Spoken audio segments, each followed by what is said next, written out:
에베소서 5장 31절에서 33절 말씀입니다. 우리 함께 읽습니다. 시작.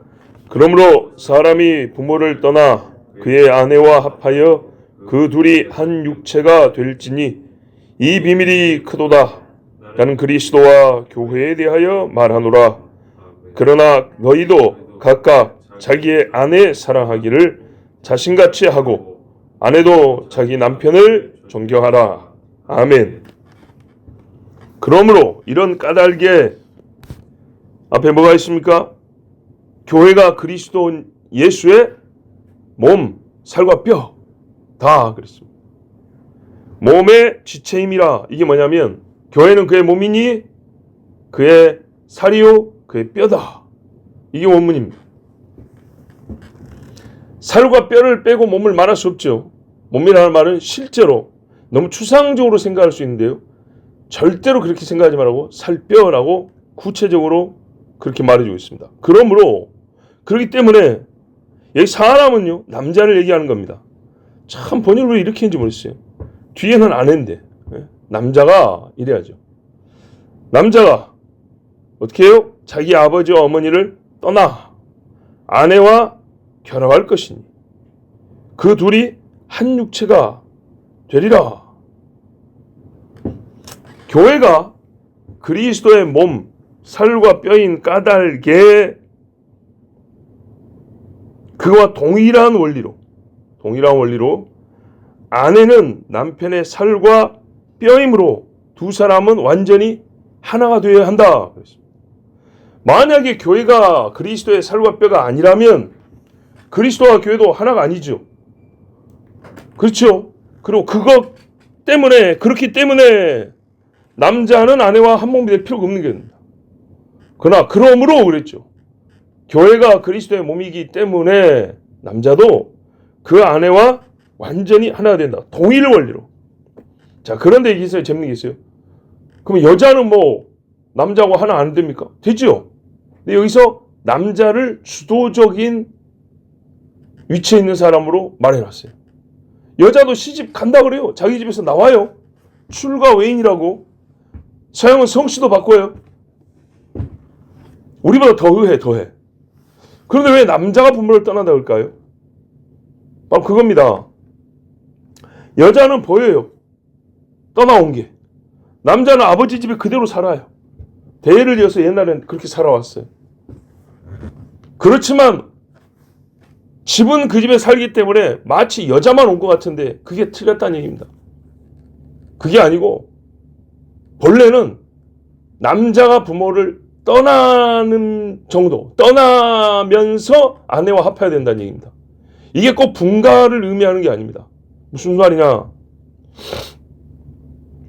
사람이 보기에는 여자가 떠난 것 같지만 실질적으로는 부부가 하나 되기 위해서는 남자가 그 부모를 떠남이 있어야 된다는 얘기입니다. 확실하게. 권사님 여자로 살아보니까 말이 맞죠? 예. 남자가 부모를 떠나지 않으면 절대 아내하고 완전한 결합이 안 됩니다. 절대로. 남편이 주도해야 됩니다. 봐보세요. 교회가 이 땅 버리고 로켓 타고 하늘로 올라갔죠? 그랬어요?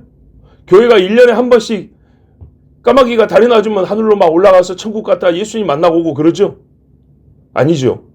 그리스도가 하늘 보자 버리고 아버지를 떠나 내려왔다니까요. 맞죠? 예. 그러므로 이런 까닭에 그렇기 때문에 아버지를 떠나 땅으로 사람의 형상으로 오사 교회를 왜 죽으셨어요? 교회가 1년 1차씩 올라가지고 서방님 계신 천국에 올라와서 예수님 앞에 와서 막 춤추고 막 잔치해주고 음식 차려주고 여보 이따 봐요 내려가는 게 아니라니까요. 그리고 봐보세요. 신방은 누가 준비해요? 남자가 준비하죠. 새 예루살렘 누가 준비해요? 우리가 지어놓고 예수님 오시옵소서 그래요? 아니라니까요. 그리스도께서 오셨어요. 그리고 교회를 죽으셨어요. 그리고 그걸 아버지가 명하셨어요. 허락하셨어요. 남편이 남자는 부모와 연합함보다 더 큰 힘과 사랑으로 아내와 연합하여야 합니다. 왜? 부모에선 태어났지만 아내는 내 몸이니까. 이게 성경의 가르침입니다. 그래야 그의 이름으로 또 한 집이 세워지는 겁니다. 결코 분리돼서는 안 됩니다. 몸을 나누고 사는 사람이 어디 있어요? 몸을 반으로 쪼개고 사는 사람이 없고 몸에서 피 다 빼놓고 근육 다 발라내는데 살아있는 사람이 어디 있어요? 살 수가 없죠. 피 다 빼기도 전에 죽어버립니다. 내 몸 내 살인데 이거보다 우선이 어디 있냐고요. 그래서 앞에 또 나왔잖아요. 누구든지 자기 육체를 미워하지 않고. 어떤 사람이 자기 육체를 미워하냐고요. 자, 여기까지 우리가 아내와 남편에서 22절부터 10절 들었어요. 10절. 이 비밀이 크도다. 와, 정말 커요. 들어보니까. 남편과 아내가 누구냐, 그 관계가 어떠하냐에 대해서 그 정의와 해석을 에베소서를 보니까 정말 놀랍게 그지없습니다. 다른 말씀 통해서도 알았고 살아오고 있지만 에베소서에서는 정말 큰 신비라 그랬어요. 확실히 큽니다. 그리스도를 합하여 우리에게 의미를 가르쳐 주니까 얼마나 이게 큰지 모릅니다. 창조 원리로서도 부부의 이 관계라는 것은 놀랍고 아름다운데 그리스도의 구속 원리로 보니까 어마어마하죠. 그런데 이거보다 더 놀라운 게 뭐냐? 이 부부 관계 안에 죄인인 사람과 구세주 예수님의 이 사랑, 그리스도의 죄인을 향한 사랑의 신비를 일찍부터 담아두셨다는 거죠. 6월절 어린 양의 예수님의 대속피를 담아두고 그 모형이지 않습니까? 그런 것처럼 이 구원의 완전체에 대하여 죄를 짓기도 전에 첫사람, 두 사람을 만들었을 때 그 안에 담아두셨다는 거예요. 창세전에 우리를 택하십니다. 그리고 짐승제사가 있기까지는 모형이 없었냐? 아니라는 거죠. 사람을 만들 때 그 안에 그리스도와 성도 이 연합의 신비를 부부관계 안에 담아놨다는 겁니다. 그래서 우와,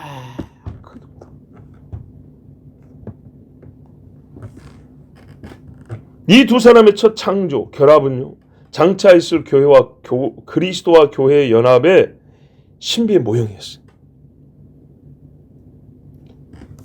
구약의 모양으로 보니까 예수님이 누구신지를 우리가 더 깊이 알게 되고, 예수님을 통하여 구약을 보니까 와, 그 속에 담겨있는 하나님의 지혜가 보이죠. 이렇게 지금 서로 보여주고 있어요. 그러니까 이 신비가 크고, 아내와 남편 이야기로 시작했다가 뭐라 그래요? 나는 교회와 그리스도와 교회의 관계에 대하여 말하는 것이다. 이렇게 했어요. 여기까지 왔어요. 즉 그리스도와 교회를 알려면 부부를 알아야 되고, 부부를 알고 싶으면 그리스도와 교회를 알아야 된다는 거예요. 그러니까요, 부부관계가 정말 아름다우려면 예수 믿어야 된다니까요. 진짜 예수를 믿어야 된다. 예수를 믿고 부부로 살아야 된다니까요. 그럼에도 불구하고 32절. 그러나 이 신비를 하니까 너무 좋죠. 이제 여기서 우리가 오류를 범할 때 있어요. 이 신비하고 놀라운 사실을 알아가지고 너무 막 흥분되고 좋아요. 와, 그렇구나. 그래가지고 그 교리에 취해가지고 정작 처음 말했던 굉장히 뭐랄까요, 현실적이고 뭐랄까요, 실제적인 명령을 까먹어버려요. 무슨 말이냐? 처음에 어떻게 시작했죠? 남편과 아내에게 주는 교훈으로 시작했죠. 22절에 아내들아 남편에게 복종하라. 그쵸? 25절에 남편들아 아내를 사랑하라. 이렇게 시작했죠. 요거 까먹으면 안 된다는 얘기입니다. 막 가다 보니까 우와, 여기까지였어. 처음에 어떻게 시작했지? 왜 이 말씀을 줬지? 그거 잊지 말라는 얘기입니다. 갑자기 깊은 영적 세계를 알았다고 하면서 그리스도를 경외함으로 피차 복종하라는 주제로 지금 이야기가 시작됐다는 걸 잊으면 안 된다는 거예요. 봐보세요. 어디 나갑니까? 21절에 그리스도를 경외함으로 피차 복종하라. 그리고 구체적으로 관계들을 예를 들어서 가르쳐줬어요. 그 첫 번째가 아내와 남편, 6절에 자녀와 부모, 6장 5절에 종들과 상전 이야기로 가고 있어요. 이 관계 안에서 대개 마귀와의 싸움이 일어나고요. 여기서 온전한 관계를 하나님의 말씀대로 행하는 사람들은요, 뒤에 나오는 마귀와의 전쟁에서도요, 그렇지 않은 사람보다 훨씬 강하게 싸워 이깁니다. 생각해 보세요. 아내가 남편에 복종하지 않고 남편이 아내를 사랑하지 않는다. 저 바람 피고 남편 무시하고 아유 저런 화상 아유 이러고 있다. 마귀를 되찾을 수 있을까요? 그 집에서? 종들이 상전 몰래 뒤로 돈 빼돌리고 이짓거리 하고 있고 상전이 종이라고 막 때리고 월급 밀리고 막 이러고 있는데 그러면서 교회 가가지고 마귀들과 싸울지라 주여 우리가 영적 전쟁에서 될까요? 안 될까요? 택도 없는 이야기예요. 택도 없는 이야기. 무슨 영적 전쟁이라고 저기 뭐 에베레스트 산꼭대에 올라와서 그 칼바람쐬 사들면서 마귀야 이렇게 하는 게 아니에요. 예? 빵 하나 사는 데서 영적 전쟁이 있는 거예요. 빗자루 들고 길 하나 쓰는데도 영적 전쟁이 있는 거라고. 자, 그러니까요. 피차 복종하라. 그리스도를 경외함으로. 그리스도 경외의 실제를 말해주는데 제일 중요하고 일반된 게 남편과 아내였어요. 그리고 여기에 그리스도와의 관계에 신비가 들어있어요. 그러니까 그리스도를 경외함으로 복종하니까 그리스도의 신비, 교회와 그리스도의 신비가 가장 깊고 오묘하게 들어있는 아내 남편 얘기부터 먼저 꺼냈어요.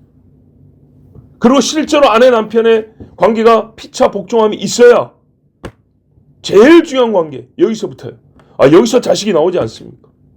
예? 이렇게 가야 우리가 다른 그리스도인의 실제 생활도 피차 복종함이 되는 겁니다.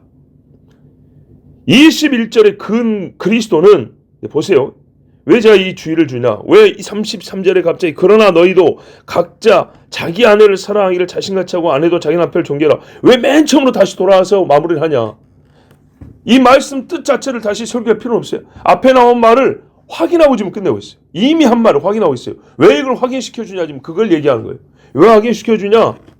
21절을 지금 우리가 순종하기 위해서 신뢰로서 지금 아내와 남편 얘기를 들었는데 21절을 보면 그리스도를 경외하고 피차 복종은 지체들 간에 이게 그리스도를 경외하기 때문에 성도 간에 우리 인간관계 안에도 피차 복종함이 있어야 된다고 그랬잖아요. 그럼 여기서 그리스도는 21절의 그리스도는요. 우리 행위의 근거와 원인에 위치해 있어요. 그가 그러기 때문에 그가 우리 구주기 때문에 그가 우리를 구원했기 때문에 우리도 어찌해야 된다 이렇게 돼 있어요. 우리 행위는 결론이고요. 예수님의 위치는 근거와 원인에 자리했어요. 그렇죠? 예수가 여기 있기 때문에 너는 그래야 돼. 이 거리가 있어요. 근데 지금 부부관계 이야기 보면요. 그리스도와 교회는 완전 하나잖아요. 거리감이 없어요. 그러니까 거리감이 없는 이 신비 속에 들어서 막 황홀해하면서 본래의 말씀의 취지와 맥락은 어쩌냐면 그리스도가 저기 계시고 나는 여기 있는 이런 구도였거든요.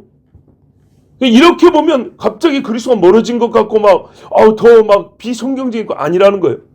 이 관계도 있어요. 완전히 결합된 관계도 있지만 그리스도가 주님으로서 우리에게 명령하고 우리에게 행위를 요구하는 그런 관계도 있는 거예요. 이해되시죠? 우리의 남편으로서만 그리스도가 계신 게 아니라 우리의 주님으로서 그리스도가 계시다고요. 그런데 이 명령 처음 시작할 때는 우리를 구원하신 주님으로서 그죠? 우리의 머리 대신 주님으로서 우리에게 명령했다고요. 피차 복종하라. 이거 까먹지 말라는 얘기입니다. 원형과 모형의 마주봄이 아니라 지금 여기 아내 남편에서는 그리스도가 우리가 막 이렇게 마주보고 있는 것 같아요. 이렇게 막. 그게 아니고요. 행위의 근거로서 우리가 보통의 성경의 설교 들을 때 생각하신대요. 하나님이 이렇게 해주셨지 않습니까? 하나님은 우리에게 아버지시죠? 여러분 그렇게 해야 됩니다. 요 관계 이것도 절대 무시하지 말란 말이에요. 이거 우스운 거 아니고 가벼운 거 아닙니다. 행위의 근거로서 저 앞에 서서 지금의 나를 보고 계시는 주님. 그래서 의무적으로 어쩔 수 없이 남편과 아내가 서로 행할 바를 힘들지 않고 감격과 놀라움으로 피차 복종할 수 있도록 그 두 사람 안에 있는 신비를 가르쳐 준 것인데 이 신비를 듣고 보니까 너무 재밌고 너무 황홀한 나머지 그 깊은 지식을 알았다는 것 때문에 처음에 주신 교훈과 명령을 잊어버리면 안 되고요. 이 교훈과 명령이 이 지식을 알라는 것인가? 이러면서 요 명령의 순종을 애매하게 회피하고 살짝 미루고 이런 짓 하지 말라는 거예요. 알면 알수록 더 직선으로 그대로 하라는 거예요. 그렇군요. 어떻게 하라고? 더 복종하고 더 사랑하는 얘기예요. 근데 알아가지고 이거 막 맛보는 동안에 가만히 있어봐. 순종 좀 이따 하고 남편이 아내를 사랑해야 된다 그랬잖아. 그게 중요한 게 아니야. 지금 나는 이 깊은 지식을 깨달았어. 이러지 마라 이 말이야. 깊은 지식을 알미 교훈과 명령의 의도인 것처럼. 아니요. 교훈과 명령을 행할 수 있도록 가르쳐 준 것이지. 행하는 것이 아니고 그냥 알고 사실 이거 알게 하려고 해준 말이야. 그래요. 알았습니다. 막 이러면 안 된다는 얘기예요. 절대로. 행위의 순종을 피해가면 안 됩니다. 그러나 너희도 각각 왜 이 놀라운 말씀을 주고 황홀한 시간을 1시간, 2시간 좀 갖고 싶은데 갑자기 1분도 안 됐고 그러나 이렇게 해버리냐 이 말이에요.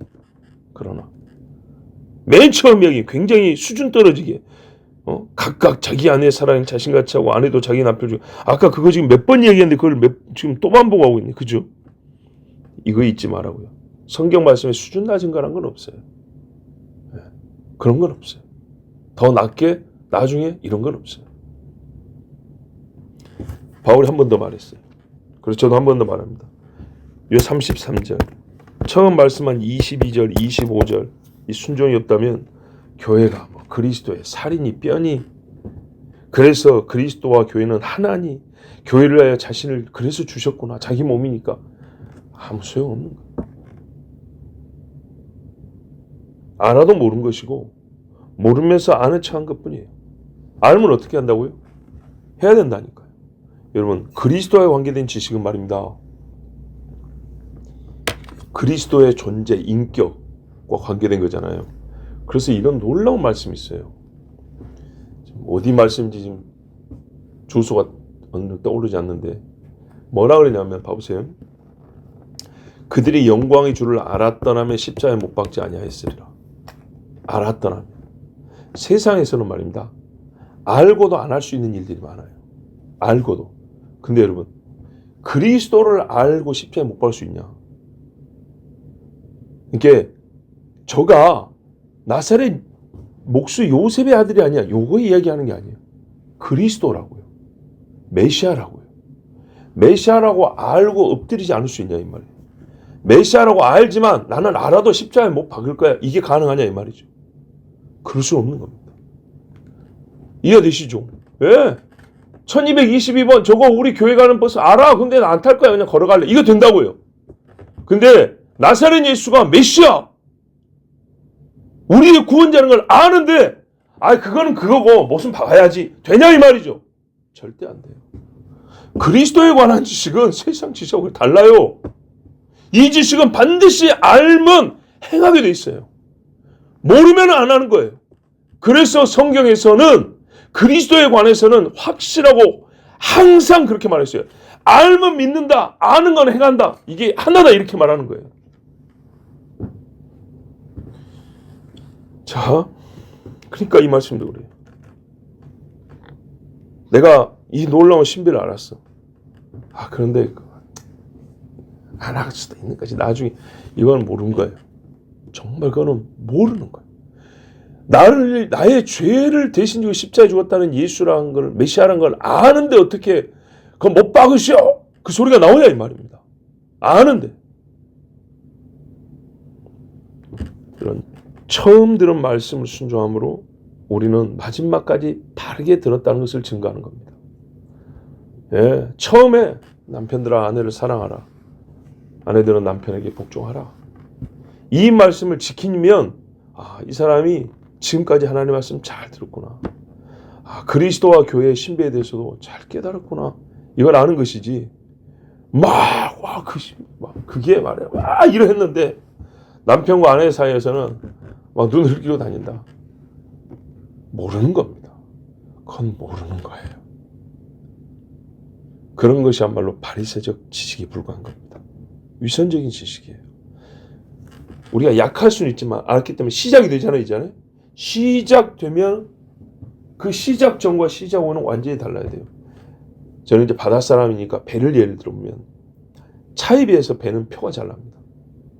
차는 세워놓으면 연기가 나잖아요. 그죠? 공회전을 하면 왕 막 이렇게 연기 많이 납니다. 소리도 시끄럽고. 근데 제자리에 멈춰 있는 거 하고 가는 거하고 그래서 편 차이가 안 납니다. 무슨 말이냐면 배를 생각해 보세요. 배는 가만히 있을 때 물론 공회전 할 수 있습니다. 그런데 스크롤을 돌리면 어떻게 해요? 물이 뒤로 뿜어져 나가죠. 그죠? 뿜어져 하면서 물거품이 막 나고요. 파도가 막 일어나죠. 차는요, 바퀴가 닳으면서 고무 조각이 도로에 떨어지긴 하지만 솔직히 우리가 보통 사람이 맨눈으로 확인을 못할 정도입니다. 그죠? 근데 배는요, 출발하면 그 물보라하고 물거품 때문에 금세 티가 납니다. 바로 티가 나요. 그래요. 우리 신앙이 진짜면 그렇게 표가 나게 돼 있다고요. 바로 움직임에 대해서. 예, 그 동력에 의해서 운동이 일어난다. 움직임이 일어난다. 그럼 바로 그 증거가 배가 출발해서 바닷물에 일으키는 그 물보라하고 물거품처럼 그 물을 뒤로 쫙 밀어내는 표가 분명히 나는 것처럼 오늘 이 말씀을 알았다면 그리스도와의 관계에 대해서 알았다면 우리가 1차적으로 그리스도에 대하여 그리고 그와 같이 자기 남편과 아내에 대하여 물보라가 일으켜져야 맞는 겁니다. 그게 안다는 겁니다. 자, 그래서 저도 결론으로 오늘 5장을 마무리합니다. 너희도 각각 자기 아내 사랑이를 자신같이 하고 아내도 자기 남편을 존경하라. 예, 이걸 뜻을 다시 풀어도 되지만 이미 했기 때문에 반복하지 않습니다. 이 말씀대로 하면 됩니다. 그러면 여러분 여기 이제 남편이 둘이 있고요. 아내인 사람이 한 분 계시고 또 장차 남편 될 사람이 있는데 우리 서로 한번 물어볼까요? 주여, 그래요. 우리는 완전하지 못합니다. 그러나 뭐가 있어야 한다고요? 증거가 있어야 한다고요. 시작했다는 증거. 전보다 더 힘을 써다. 속도를 더 냈다는 증거. 물보라가 더 크게 일어나야 되고요. 예. 물거품도 더 이렇게 그 거품이라니까 좀 그렇지만 그 하얗게 막 예, 물방울 막 날리지 않습니까? 일어나야죠. 그게 증거로 보여야 합니다. 내 믿음을 보여라 한 것처럼. 하나님 말씀 순종하십시오. 아내는 남편을 존경하고 복종하고 남편은 자신같이 아내를 사랑하십시오. 저도 그리 하겠습니다. 기도하겠습니다. 하나님 감사합니다. 오늘도 우리를 사랑하시고 인도하셔서 놀라운 신비를 가르쳐 주시고 과거에 읽었을 때와 지금 읽을 때 주님 또 다른 감흥과 은혜를 주셔서 감사합니다. 아버지 알았으니 어찌할 것이냐. 이 지식에 심취하여 좋아서 박수치며 환호하며 예 좋습니다.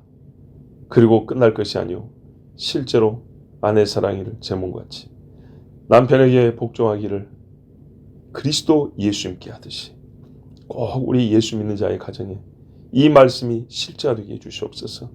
우리 주 예수 그리스도의 이름으로 기도하옵나이다. 아멘.